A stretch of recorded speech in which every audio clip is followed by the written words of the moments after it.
Hello बच्चों, आज हम पढ़ेंगे रिफाइनिंग ऑफ मेटल्स के बारे में। रिफाइनिंग ऑफ मेटल्स क्या होता है? तो जो मेटल्स हमें किससे मिलते हैं, मेटलर्जी की प्रोसेस करने के बाद मिलते हैं, उन मेटल्स की हम क्या करेंगे, रिफाइनिंग करेंगे। ठीक है। अब मेटलर्जी क्या होता है? तो जिस भी मेटल का हम एक्सट्रैक्शन करते हैं ना, कोई भी हमें मेटल ओर है उसका हम क्या करेंगे, एक्सट्रैक्शन करेंगे और उससे क्या करेंगे, प्योर मेटल निकालेंगे उस ओर के अंदर से। तो वो एक प्रोसेस होती है एक्सट्रैक्शन ऑफ मेटल्स, उसी को हम क्या बोलते हैं, मेटलर्जी भी बोलते हैं। तो रिफाइनिंग ऑफ मेटल्स में क्या होगा, जो मेटल्स हमें कहाँ से मिले हैं, मेटलर्जी की प्रोसेस करने के बाद मिले हैं, उनको हम क्या करेंगे, उन्हीं के अंदर से प्योर मेटल फाइंड करेंगे, ऑब्टेन करेंगे। मेटलर्जी की प्रोसेस करने के बाद भी जो मेटल्स हमें मिलते हैं वो प्योर तो होते हैं बट पूरी तरीके से प्योर नहीं होते हैं। इसलिए हम क्या करते हैं, रिफाइनिंग की प्रोसेस करते हैं और उसको पूरी तरीके से प्योर कर लेते हैं हमारे मेटल्स को। तो रिफाइनिंग ऑफ मेटल क्या है? It is based on electrolysis principle. जो हमारा रिफाइनिंग ऑफ मेटल्स है वो किसके प्रिंसिपल के ऊपर काम करता है? इलेक्ट्रोलिसिस के प्रिंसिपल के ऊपर काम करता है। तो चलिए हम इसको समझते हैं अच्छे से। ये हमारे पास एक सॉल्यूशन है, एक वेसल्स के अंदर हमने सॉल्यूशन लेके रखा हुआ है। जो रिफाइनिंग ऑफ मेटल की प्रोसेस है उसमें हम क्या करते हैं, किन किन चीजों की हमें जरूरत पड़ेगी? तो इलेक्ट्रोलाइटिक सॉल्यूशन की जरूरत पड़ेगी, एनोड कैथोड रॉड रहेंगे हमारे पास, बैटरी की जरूरत पड़ेगी हमें।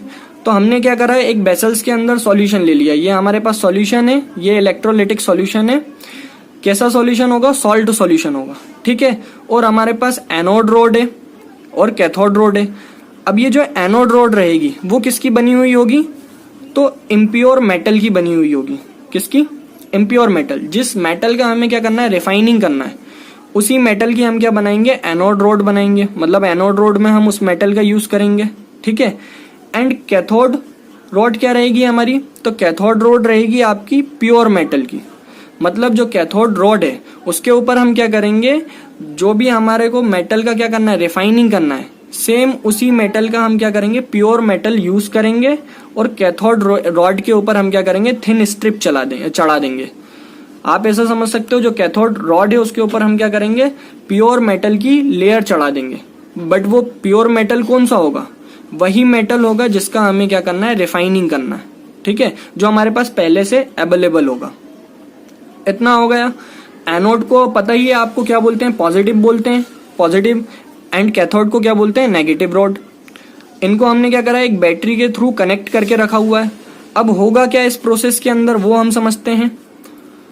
तो जो हमारे पास इलेक्ट्रोलाइट सॉल्यूशन है वो सॉल्यूशन कैसा है, सॉल्ट सॉल्यूशन होता है, salt solution of same metal.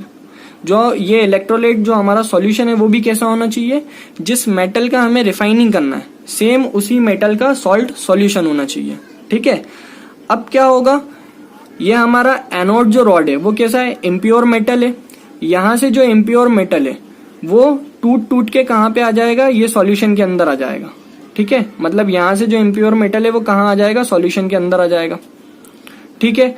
अब जो इम्प्योर मेटल होता है उसके अंदर दो तरह की इम्प्योरिटीज होती हैं। इम्प्योरिटीज मतलब अशुद्धियां दो तरह की होती हैं, एक इनसॉल्युबल और एक सॉल्युबल। ठीक है। अब जो ये हमारा इम्प्योर मेटल टूट के कहाँ पे आया है, सॉल्यूशन के अंदर आया है। इसके अंदर दो तरह की इम्प्योरिटीज है, सॉल्युबल और इनसॉल्युबल।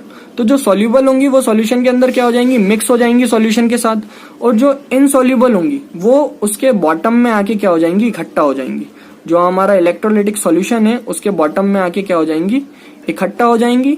एंड जो सॉल्युबल इम्प्योरिटीज होंगी वो सॉल्यूशन में क्या हो जाएंगी, मिक्स हो जाएंगी। ठीक है। ये जो इनसॉल्युबल इम्प्योरिटीज हैं इनको हम क्या बोलते हैं, एनोड मड। क्या बोलेंगे, एनोड मड। ठीक है। तो अब ये जो हमारा इम्प्योर मेटल सॉल्यूशन के अंदर आया था उसके अंदर से सॉल्युबल इम्प्योरिटीज भी हट गई और इनसॉल्युबल इम्प्योरिटीज भी हट गई। तो मतलब उसके अंदर से अशुद्धियां हट गई। अब क्या बचा है, सिर्फ मेटल बचा है। और वो जो इम्प्योर मेटल था, अशुद्धियां हटने के बाद वो कैसा हो गया, प्योर हो गया। और वो प्योर मेटल कहाँ चला जाएगा, कैथोड के पास चला जाएगा। वो कैथोड की रॉड के ऊपर जाके क्या हो जाएगा, डिपॉजिटेड हो जाएगा। तो जो हमारा प्योर मेटल है वो यहाँ आके क्या हो जाएगा, कैथोड की रोड पे डिपॉजिट हो जाएगा। इस तरीके से रिफाइनिंग ऑफ मेटल की प्रोसेस काम करती है। क्या ध्यान रखना है हमें इस प्रोसेस के अंदर, जो हमारा एनोड रॉड होगा वो कैसा होगा, इम्प्योर मेटल होगा। उसी मेटल का एनोड रॉड बनाएंगे जिसको हमें क्या करना है, रिफाइनिंग करना है। प्योर मेटल की हम क्या करेंगे, थिन स्ट्रिप चढ़ाएंगे या लेयर चढ़ाएंगे किसके ऊपर, कैथोड रॉड के ऊपर। एंड हम इलेक्ट्रोलाइटिक सॉल्यूशन का यूज करेंगे। वो सॉल्यूशन कैसा होगा आपका, सॉल्ट सॉल्यूशन होगा ऑफ सेम मेटल। जिस भी मेटल की हमें रिफाइनिंग करना है उसी मेटल का हम सॉल्यूशन यूज करेंगे। दो तरह की इम्प्योरिटीज होंगी इम्प्योर मेटल के अंदर, सॉल्युबल और इनसॉल्युबल। जो सॉल्युबल होंगी वो सॉल्यूशन में मिक्स हो जाएंगी और जो इनसॉल्युबल होंगी वो क्या होंगी, आपकी बॉटम में आके इकट्ठा हो जाएंगी, जिसको हम क्या बोलेंगे, एनोड मड। तो चलिए बच्चों हम इसको एक एग्जाम्पल के थ्रू समझते हैं। हमारे पास Cu का मेटल है जिसको हमें क्या करना है, प्योर करना है। ये मेटल हमें कहाँ से मिला है, मेटलर्जी की प्रोसेस के बाद मिला है। एंड अब हम इसको क्या करेंगे, रिफाइनिंग करके प्योर करेंगे। ठीक है, तो उसमें क्या होगा, हमारे पास एनोड रहेगा। एनोड किसका बना होगा, आपका इम्प्योर Cu रोड, मतलब जिस मेटल को आपको क्या करना है, प्योर करना है। तो जो हमारा एनोड की रोड रहेगी वो किसकी रहेगी, इम्प्योर कॉपर की। एंड कैथोड के ऊपर क्या होगा, कैथोड रॉड के ऊपर हम थिन स्ट्रिप ऑफ कॉपर, मतलब जो कॉपर है पहले से जो हमारे पास अवेलेबल है उसकी हम क्या चढ़ा देंगे, थिन स्ट्रिप चढ़ा देंगे। ठीक है, लेयर चढ़ा देंगे उसके ऊपर। और जो आपका इलेक्ट्रोलाइट रहेगा वो कैसा रहेगा, सॉल्ट सॉल्यूशन किसका, copper sulphate and dilute H2SO4। अब ये हम डाइल्यूट H2SO4 का यूज क्यों कर रहे हैं, तो ये बहुत ही अच्छा हमारा इलेक्ट्रोलाइट माना जाता है। ये क्या करेगा, हमारे सॉल्यूशन की कंडक्टिविटी को बढ़ा देगा। ठीक है, अब क्या होगा, ये हमारा इम्प्योर कॉपर रोड है, इसके अंदर से कॉपर क्या होगा, टूट के सॉल्यूशन के अंदर आएगा।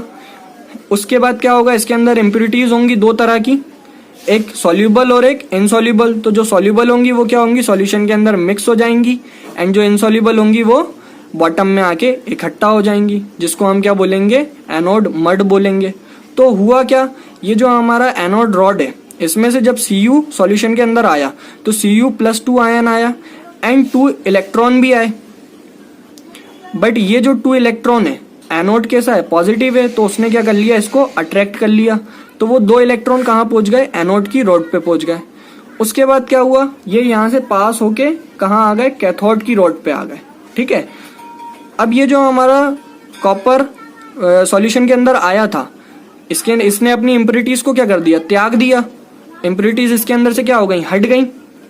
सॉल्युबल वाली सॉल्यूशन में मिक्स हो गई और इनसॉल्युबल बॉटम में आके इकट्ठा हो गई। तो अब हमारा ये जो कॉपर है वो क्या हो गया, प्योर हो गया। और प्योर हो गया तो ये क्या होगा, इस इलेक्ट्रॉन से अट्रैक्ट हो जाएगा, इसके प्लस आयन नेगेटिव आयन से क्या हो जाएंगे, अट्रैक्ट हो जाएंगे। और ये जो हमारा कैथोड का रोड है उसके ऊपर आके क्या हो जाएंगे, वो डिपॉजिट हो जाएंगे।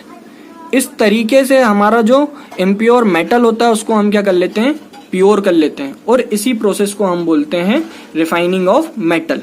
ठीक है, क्या याद रखना है हमें, जो एनोड का रोड रहेगा वो कैसा होगा, इम्प्योर मेटल। जिस भी मेटल का हमें क्या करना है, रिफाइनिंग करना है, उसी मेटल का बना हुआ होगा, इम्प्योर मेटल का।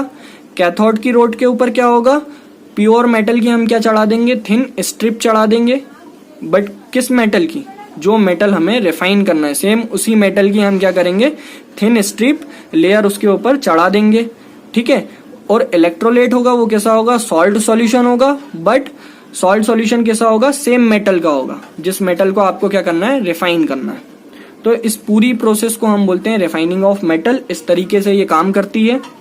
आई होप आपको ये लेक्चर समझ में आया होगा। अगर आपको वीडियो पसंद आता है तो वीडियो को लाइक एंड शेयर करना ना भूलें एंड चैनल को सब्सक्राइब कर लीजिए।